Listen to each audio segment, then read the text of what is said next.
This broadcast is dedicated to showing you the unvarnished reality of our courts and streets.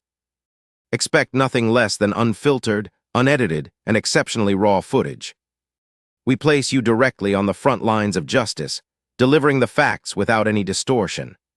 Step away from the vehicle! Now!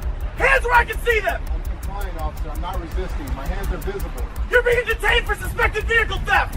Don't make this harder! I've served this country 18 years. Officer Ryan Caldwell thought he knew exactly what he was looking at. Black man, brand new Range Rover, gas station off the interstate. In his mind, the math was simple. Someone like that doesn't drive a vehicle like this.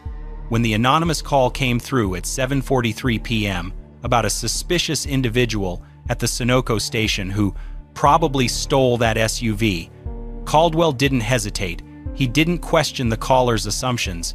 He didn't consider that a black man might legitimately own a $90,000 vehicle. He just saw what he wanted to see and acted on 11 years of biased instincts that had never been challenged. But when Caldwell pulled into that gas station with his body camera activated and recording, he made a catastrophic miscalculation.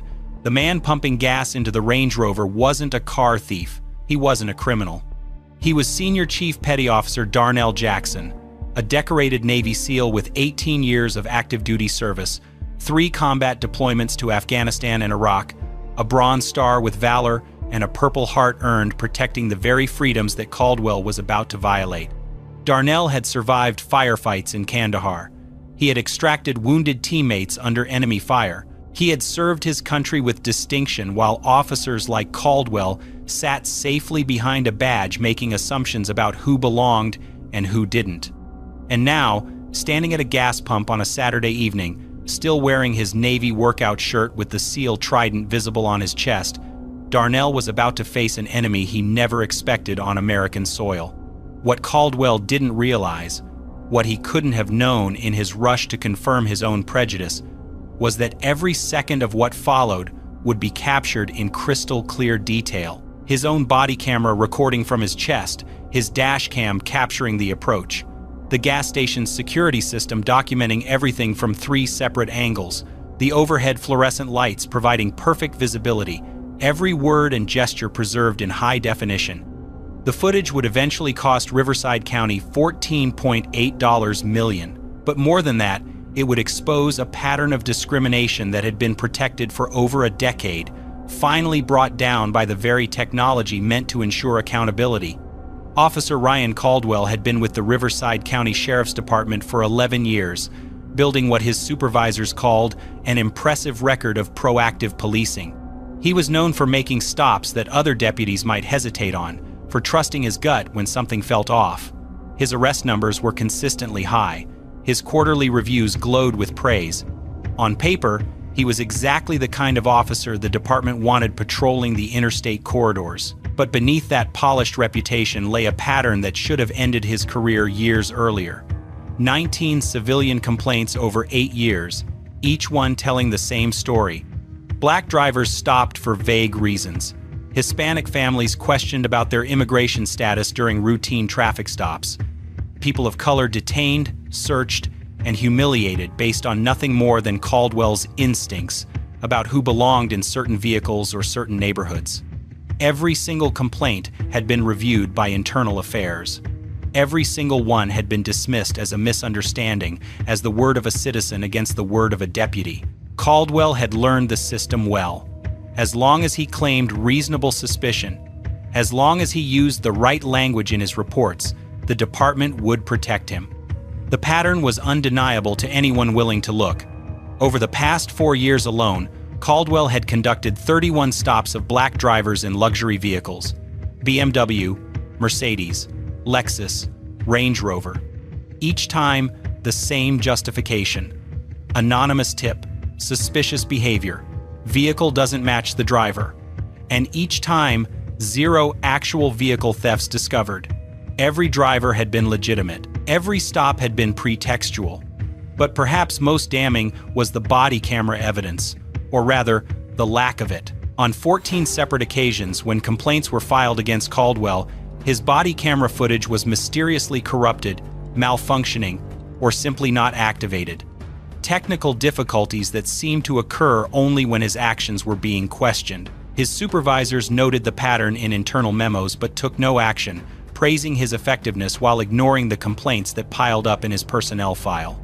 On this particular Saturday evening, however, Caldwell's camera was working perfectly, every moment preserved, every word recorded, every assumption documented in devastating clarity.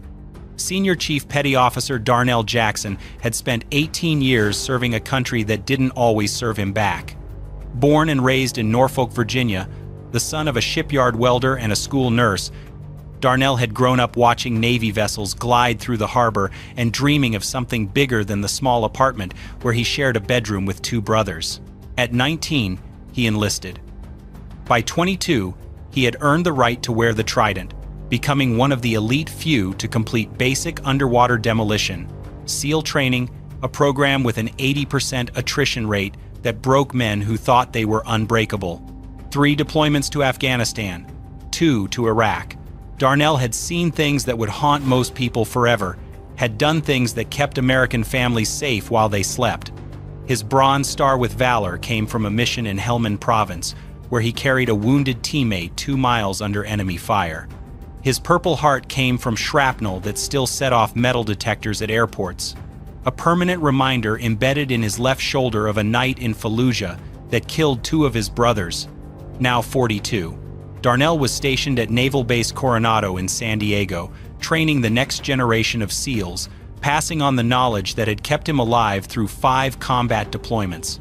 He had recently returned from his final overseas tour, transitioning toward a training role that would let him spend more time with his family. The Range Rover had been his gift to himself.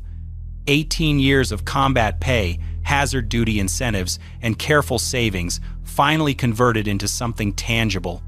Something he could drive home to his wife, Regina, an elementary school principal who had held their family together through every deployment, every sleepless night wondering if the knock would come at her door. Something his children, 14-year-old Marcus Jr.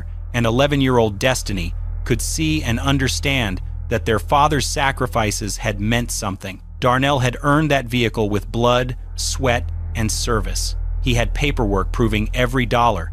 But to Officer Ryan Caldwell, none of that would matter. To Caldwell, Darnell was just another black man who didn't belong behind the wheel of a luxury SUV. Saturday evening, 7:47 p.m. The California sun had just dipped below the horizon, leaving the sky streaked with orange and purple as Darnell pulled his Range Rover into the Sunoco station off Interstate 15 inches, Riverside County. He was 40 minutes from home, tired from a long week of training exercises, thinking about nothing more complicated than dinner with his family and maybe catching the end of the Padres game. The gas station sat at the edge of a commercial strip, one of those anonymous roadside stops that served commuters and travelers passing through. A convenience store with bright fluorescent lights spilling through plate glass windows, 4 pump islands arranged in neat rows, a small parking area where a few cars sat empty while their owners grabbed snacks inside. The overhead lights cast everything in sharp, clinical brightness, the kind of lighting that captured every detail with unforgiving clarity. Darnell pulled up to pump 3, killed the engine, and stepped out into the warm evening air. He was still wearing his Navy workout shirt, the fabric stretched across his broad shoulders, the SEAL Trident emblem clearly visible on the left chest, dog tags hung beneath the collar. His military short haircut and disciplined posture marked him as service even without the insignia. Anyone paying attention would have recognized him immediately as exactly what he was, a career military man, not a car thief. What Darnell didn't notice as he inserted his credit card and began pumping gas was the Sheriff's Department cruiser that had pulled into the station's lot. He didn't see Officer Caldwell watching him from across the pump islands, eyes narrowing at the sight of a black man and a brand new Range Rover. He didn't know that an anonymous caller had already reported a suspicious individual at this location, providing no evidence, no specifics, just the assumption that would set everything in motion. The gas station's security system recorded from 3 separate angles. Caldwell's dash cam captured his approach from the patrol car. His body camera activated the moment he stepped out of the vehicle. Every camera watching, every detail preserved. The stage was set for a confrontation that would change multiple lives forever. Caldwell's body camera activated the moment he stepped out of his patrol car, the lens capturing his view as he walked across the gas station lot toward the Range Rover. The overhead fluorescence bathed everything in bright, even light, perfect visibility for the footage that would later be examined frame by frame. His right hand moved instinctively to rest on his service weapon, a gesture captured clearly on the dash cam, still recording from his cruiser. Darnell had just finished pumping gas and was replacing the nozzle when he heard footsteps approaching. He turned to see Caldwell walking toward him with that particular stride that law enforcement uses when they've already made up their minds about someone. The body camera recorded Darnell's face, calm but alert, the expression of a man who had assessed threats in combat zones and recognized danger when it approached. "Sir, is this your vehicle?" Caldwell's voice carried the tone of accusation disguised as inquiry, every word captured in crystal-clear audio. Darnell's military training kicked in immediately. Stay calm, keep hands visible, comply with lawful orders. De-escalate. "Yes, officer, it's my vehicle. Is there a problem? I need to see your license, registration, and proof of ownership." Caldwell's hand remained on his weapon, the body camera recording the positioning that any use of force expert would later describe as inappropriate escalation for a routine vehicle inquiry.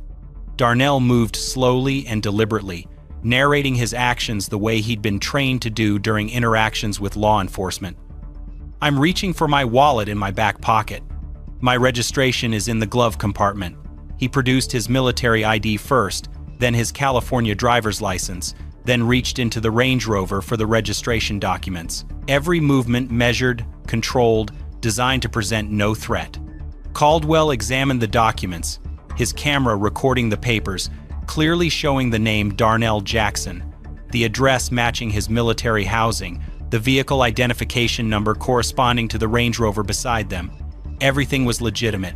Everything was in order. "This registration could be forged," Caldwell said dismissively, the audio capturing his determination to find something wrong. "I'm going to run the plates." The dashcam recorded Caldwell walking back to his cruiser, entering the plate number into his system. The response came back within seconds. "Vehicle registered to Darnell A.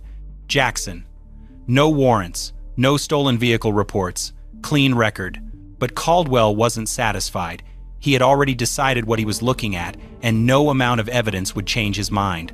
Caldwell walked back to where Darnell stood, waiting beside the Range Rover, his body camera recording his approach. The gas station's security cameras captured the scene from 3 angles, showing other customers beginning to notice the interaction. A white woman at Pump 1 pausing mid-transaction to watch, a young man near the convenience store door pulling out his phone. "Sir, I need you to step away from the vehicle." Caldwell's voice had hardened, the request carrying the weight of a command. Darnell's jaw tightened, but his voice remained steady. "Officer, you've run my plates. You've seen my registration, my license, my military ID. Everything matches. Can you tell me what crime I'm suspected of committing?" The question hung in the air, captured on audio that would later be played in a federal courtroom. Caldwell shifted his weight, his camera angle moving slightly as he adjusted his stance. "The vehicle doesn't match the registered owner's profile." "Doesn't match the profile?" Darnell repeated the words slowly, their meaning settling over him like a weight he'd carried before. "Officer, I'm a senior chief petty officer in the United States Navy. I'm a SEAL." He gestured to the trident on his chest, the emblem visible in the bright station lights. "My name is Darnell Jackson. The registration says Darnell Jackson. My military ID says Darnell Jackson. What profile doesn't match?" Caldwell's face flushed slightly, the color change visible on the security footage despite the fluorescent lighting. He reached for his radio, his body camera recording his own hand as he keyed the microphone. "Dispatch, this is Unit 47. I need backup at my location, Sunoco Station off I-15. Suspect is being uncooperative during a vehicle theft investigation." Uncooperative. The word would become central to everything that followed. A man calmly presenting documentation, asking reasonable questions, exercising rights that every American supposedly possessed, labeled uncooperative because he didn't simply accept being treated like a criminal. 7 minutes later, a second patrol car pulled into the station. Officer Amanda Reeves stepped out, her own body camera activated, providing a second angle on the confrontation. She took in the scene quickly, a decorated Navy SEAL standing calmly beside his legally registered vehicle, Caldwell hovering with his hand near his weapon, the tension radiating between them. Her camera captured her expression as she assessed the situation, the slight furrow of her brow, the questioning look she shot toward Caldwell. Something was wrong here. She could sense it immediately. But Caldwell was senior, and she was still navigating the politics of a department that protected its own. Caldwell's hand moved from resting on his weapon to drawing it, the motion captured in sharp detail on his body camera. The fluorescent lights gleamed off the barrel as he leveled it at Darnell's chest, his voice rising loud enough for everyone at the station to hear. "Step away from the vehicle now. Hands where I can see them." The gas station fell silent. The woman at Pump 1 dropped her credit card.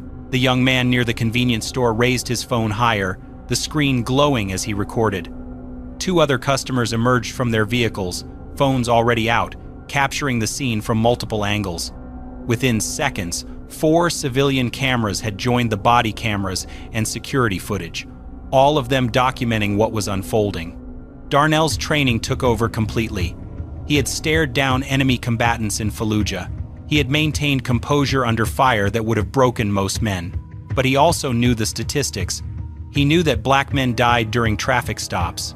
He knew that sudden movements could be interpreted as threats. So he moved with excruciating slowness, his hands rising to shoulder height, palms open and facing forward, every gesture designed to keep him alive. "I'm complying, officer. I'm not resisting. My hands are visible." His voice was steady, calm, the voice of a man who understood that his survival depended on absolute control. Caldwell holstered his weapon and closed the distance quickly, grabbing Darnell's arm and spinning him around against the Range Rover.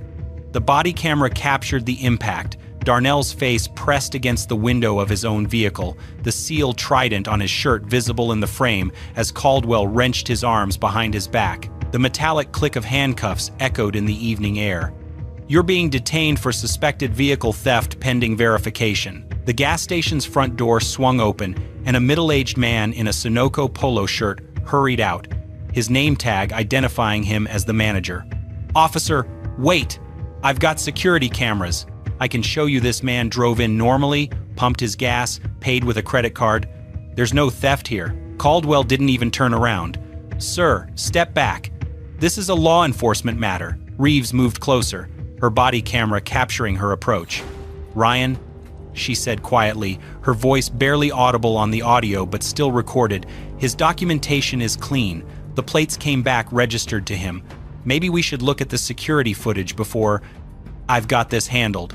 Caldwell cut her off, his tone brooking no argument. "The vehicle doesn't match. We're taking him in for verification."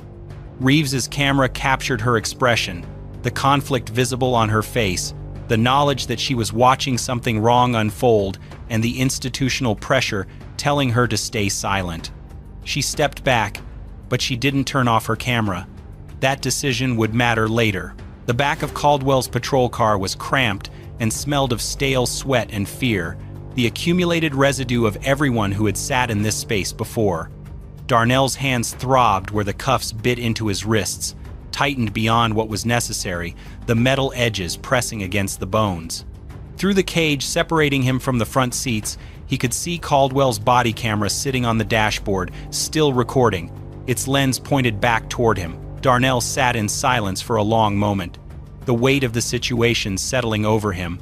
He had been trained to endure captivity, to resist interrogation, to maintain composure under conditions designed to break the human spirit. He had never expected to use that training in his own country, arrested by officers who were supposed to protect citizens like him. When he finally spoke, his voice was quiet but clear. Every word captured by the camera that Caldwell had carelessly left recording. "I've served this country for 18 years, 3 deployments to Afghanistan, 2 to Iraq. I've been shot at defending this flag. I've watched friends die wearing the same uniform I wear." His voice cracked slightly, emotion breaking through the composure. And I'm sitting here in handcuffs because I drove my own car to a gas station. I bought that car with combat pay. I earned every dollar. And none of that matters because of what I look like. Outside, Caldwell had opened the Range Rover's doors and was conducting a search, his body camera documenting everything he found. A military duffel bag in the back seat containing workout gear and a change of clothes. A laminated photo tucked into the sun visor showing Darnell with his SEAL team, all of them in desert camouflage, standing in front of a helicopter somewhere in Afghanistan. His service medals in a small case in the center console, including the Bronze Star and Purple Heart that should have commanded respect from any American. Nothing incriminating, nothing suspicious, nothing but the belongings of a decorated war hero who had made the mistake of being black while driving a nice car. From inside the patrol car, Darnell heard a phone ringing. His phone, still sitting in the cup holder of the Range Rover. Through the window, he could see Caldwell glance at the screen, see the name Regina flashing with each ring. His wife, probably wondering why he wasn't home yet. Probably starting to worry the way military spouses always worried when their partners were late. Caldwell silenced the call and went back to searching. The phone rang again. And again. Each time, Caldwell ignored it, letting Regina's calls go unanswered while her husband sat handcuffed in the back of a patrol car for a crime that had never occurred. The Riverside County Sheriff's Station was a squat concrete building with buzzing fluorescent lights and the particular smell of institutional indifference. Darnell sat in a holding area, still handcuffed, watching officers pass by without making eye contact. The clock on the wall read 8:52 p.m. when he arrived. He would stare at that clock for hours. The verification process that Caldwell had insisted was necessary took exactly 20 minutes. A single phone call to the California DMV confirmed the Range Rover's registration. A query to the National Crime Information Center showed no stolen vehicle reports matching the VIN. Darnell's California driver's license checked out as valid with no warrants, no flags, no issues whatsoever. But it was the military verification that changed the temperature in the room. When the desk sergeant ran Darnell's information through the Defense Enrollment Eligibility Reporting System, the record that came back made him sit up straighter. Senior Chief Petty Officer, Naval Special Warfare, 18 years of service, Bronze Star with Valor, Purple Heart, multiple combat deployments, security clearance that exceeded what most people in that station would ever hold. 20 minutes later, the station received a phone call that Caldwell would remember for the rest of his career. Captain Robert Vance, commanding officer of Naval Special Warfare Group 1, was on the line. His voice carried the particular authority of a man who had commanded SEALs in combat, cold and controlled and absolutely furious. "You have one of my senior chiefs in custody. Senior Chief Jackson is a decorated combat veteran with an impeccable service record. I want him released immediately, and I want a full explanation of why he was arrested while driving his own legally registered vehicle." The desk sergeant's face went pale. Calls were made. Supervisors were woken. Suddenly, everyone wanted to know exactly what had happened at that gas station. But despite the verification completing in 20 minutes, despite the confirmation of Darnell's identity and the commanding officer's demand, Darnell remained in custody for 3 hours total. Paperwork, they claimed, processing delays, the kind of bureaucratic friction that seemed designed to compound humiliation with inconvenience. When Darnell was finally released at 10:47 p.m., no charges filed, no apology offered, Caldwell was nowhere to be seen. The report he had filed told a story that bore no resemblance to reality. Routine vehicle verification based on anonymous tip. Subject detained briefly for identity confirmation. Released when ownership verified. The body camera footage told a different story entirely. And that footage was about to become the foundation of everything that followed. Darnell didn't sleep that night. He sat in his living room with Regina beside him, her hand gripping his as he recounted every detail of what had happened.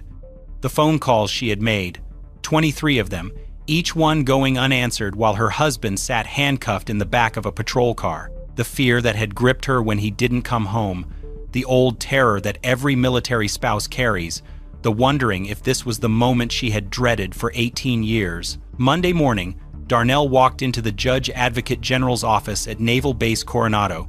The JAG attorney listened to his account, took detailed notes, and made a single phone call when Darnell finished speaking. "You need Vanessa Okonkwo," the attorney said. "She's the best civil rights litigator on the West Coast. This is exactly the kind of case she handles." Vanessa Okonkwo operated out of a modest office in downtown San Diego, but her reputation was anything but modest. She had won 3 landmark civil rights cases against law enforcement agencies, securing tens of millions in settlements and court judgments. When she watched the body camera footage that Darnell's JAG contact had already begun requesting through military channels, her expression hardened into something that Caldwell should have feared. "This isn't just your case," she told Darnell. "This is a pattern, and we're going to prove it." The subpoenas went out within days. Body camera footage from Caldwell's arrest, dashcam footage from his patrol vehicle, security recordings from the Sunoco station, all 3 angles preserved by a manager who had been disturbed enough by what he witnessed to ensure nothing was deleted. Reeves's body camera footage, providing the second angle that captured everything Caldwell's camera missed. But Vanessa didn't stop there. She filed public records requests for every traffic stop Caldwell had conducted in the past 4 years. Every vehicle theft investigation, every suspicious vehicle report. The data that came back painted a picture that was impossible to explain away as coincidence. 31 stops of black drivers in luxury vehicles over 4 years. BMW, Mercedes, Lexus, Audi, Range Rover. Each one documented with the same vague justifications. Anonymous tip, suspicious behavior, vehicle doesn't match the driver, and of those 31 stops, exactly 0 had resulted in actual vehicle theft charges. Every single driver had been legitimate. Every single stop had been pretextual. Vanessa hired a statistical expert who analyzed Caldwell's stop patterns against the demographics of Riverside County. The results were devastating. Caldwell stopped black drivers in luxury vehicles at 11 times the rate of white drivers in similar vehicles. The probability of this disparity occurring by chance was less than 1 in 10,000. The pattern was undeniable, the evidence was irrefutable, and every moment of it had been captured on cameras that Caldwell himself had activated. The federal courthouse in downtown San Diego had seen its share of high-profile cases, but nothing quite like this. 8 months after that Saturday evening at the gas station, Vanessa Okonkwo filed a federal civil rights lawsuit against Officer Ryan Caldwell, the Riverside County Sheriff's Department, and the County of Riverside. The complaint alleged violations of the Fourth Amendment, false arrest, racial discrimination under Section 1983, and intentional infliction of emotional distress. The trial began 19 months after the incident, and from the first day, the courtroom was packed beyond capacity. Military veterans filled the front rows, many wearing caps and jackets identifying their service branches, their presence a silent statement about what it meant to target one of their own. Civil rights advocates occupied the middle sections, representatives from the NAACP, the ACLU, and veterans organizations who saw this case as a referendum on how America treated those who served. Media filled the back rows, cameras set up in the hallway for the updates that would lead evening newscasts across the country. Vanessa's opening statement was surgical. "You're going to watch a decorated Navy SEAL get arrested for driving his own car. You're going to see him present his military ID and watch it be dismissed. You're going to see his registration come back clean and watch it be ignored. And you're going to ask yourselves the same question Senior Chief Jackson asked that night. What profile doesn't match?" The body camera footage played on 4 large screens positioned around the courtroom, ensuring every juror could see every detail. The jury watched in absolute silence as Caldwell approached Darnell at the gas station. They watched him demand identification. They watched Darnell comply calmly, professionally, presenting his military ID with the SEAL trident clearly visible. They watched Caldwell dismiss it without consideration. They watched the registration come back clean, registered to Darnell Jackson, exactly matching the man standing in front of Caldwell. They watched Caldwell ignore this confirmation. They watched him draw his weapon, on an unarmed veteran who had done nothing wrong. They watched the handcuffs close around wrists that had carried wounded teammates to safety in Afghanistan. When the footage of Darnell's statement in the patrol car played, his voice filling the courtroom with quiet dignity and barely contained pain, 3 jurors wiped their eyes. "I've served this country for 18 years.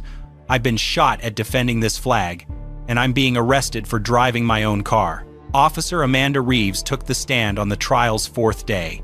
She had resigned from the sheriff's department 6 months earlier, unwilling to continue working for an agency that had protected Caldwell for so long. Her testimony was devastating. "I knew something was wrong the moment I arrived on scene," she said, her voice steady.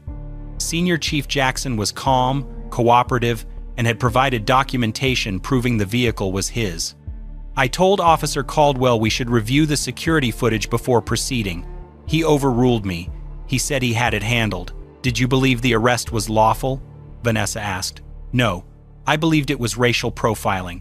I still believe that." Expert witnesses followed. A professor of criminology explained the mechanics of pretextual stops and how racial bias manifests in traffic enforcement. A statistician walked the jury through Caldwell's stop patterns, the 11-to-1 disparity that couldn't be explained by chance. A psychologist testified about the particular trauma experienced by Black Americans during police encounters, the accumulated weight of being treated as suspect in your own country. Caldwell's defense was predictable. Honest mistake. Anonymous tip created reasonable suspicion. No racial animus intended. But every excuse crumbled against the footage his own camera had captured. An honest mistake, Vanessa said in her closing argument, is when you write down the wrong license plate number. An honest mistake is when you mishear a dispatch call. What Officer Caldwell did was look at a black man in a nice car and decide he didn't belong. That's not a mistake. That's discrimination, and you have the power to say it's unacceptable. The jury deliberated for 2 days. 47 hours of discussion behind closed doors while Darnell sat in the courthouse hallway, surrounded by family and fellow veterans who had come to support him.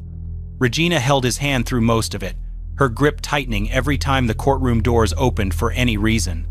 When the bailiff finally announced that the jury had reached a verdict, the courtroom filled within minutes. Every seat taken, people standing along the walls, the air thick with anticipation and tension. Darnell sat at the plaintiff's table with Vanessa beside him, his back straight, his expression controlled, the composure of a man who had waited in far more dangerous situations for outcomes far less certain. The jury foreman, a retired firefighter with 30 years of service, stood to read the verdict. His hands were steady, but his voice carried weight. "On the count of Fourth Amendment violation, we find the defendant liable." A murmur rippled through the courtroom. "On the count of false arrest, we find the defendant liable." Regina's grip on Darnell's shoulder tightened. "On the count of racial discrimination under Section 1983, we find the defendant liable. On the count of intentional infliction of emotional distress, we find the defendant liable. Liable on all counts." The words hung in the air as the courtroom erupted in restrained celebration. Hugs exchanged in the gallery, veterans embracing each other, the release of tension that had built over 19 months of waiting. The damages phase proceeded immediately. Vanessa presented evidence of Darnell's emotional trauma, the nightmares that still woke him at 3 a.m., the hypervigilance he now experienced during any encounter with law enforcement, the damage to his sense of safety in the country he had spent 18 years defending. She presented testimony about his reputation, the whispers that had followed the arrest before his name was cleared, the indignity of having to prove he hadn't stolen his own car. When the jury returned with the damages award, the courtroom fell silent. For compensatory damages, including emotional distress, reputational harm, and violation of constitutional rights, we award the plaintiff $8,200,000. Darnell closed his eyes, breathing slowly.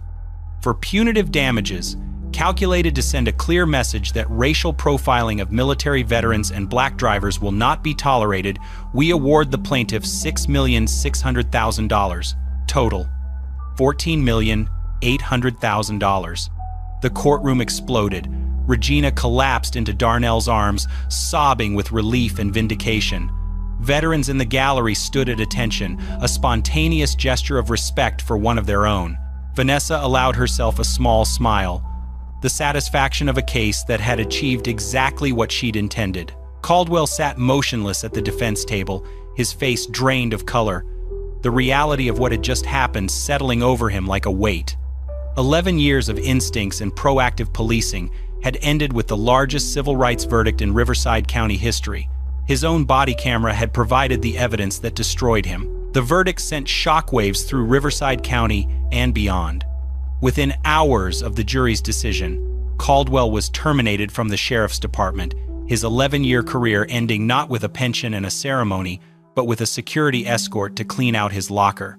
His peace officer certification was revoked by the state, ensuring he could never work in law enforcement again anywhere in California. The man who had believed his badge made him untouchable discovered that body cameras and federal juries had a different opinion. Officer Amanda Reeves, whose testimony had helped seal Caldwell's fate, received a different outcome entirely. 6 months after the verdict, the San Diego Police Department recruited her specifically because of her integrity during the Jackson case. She was promoted to sergeant within a year, assigned to lead a newly formed community relations unit. Her willingness to tell the truth when it mattered, to stand against a fellow officer when standing silent would have been easier, became the foundation of a career built on accountability rather than complicity. The Riverside County Sheriff's Department faced a reckoning that extended far beyond one officer's termination. The Department of Justice opened a pattern and practice investigation based on the statistical evidence Vanessa had uncovered. The county, facing the threat of a federal consent decree and the reality of a $14 million judgment, agreed to sweeping reforms. Mandatory implicit bias training for all deputies, with quarterly assessments and consequences for failure. Body camera compliance protocols with zero tolerance for mysterious malfunctions. Any footage gap during a disputed interaction would trigger automatic internal affairs review.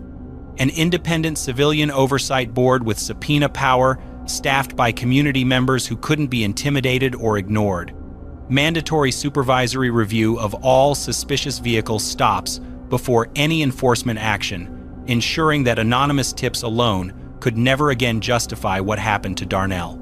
The reforms became a model studied by departments across the country, proof that change was possible when the cost of discrimination became too high to ignore.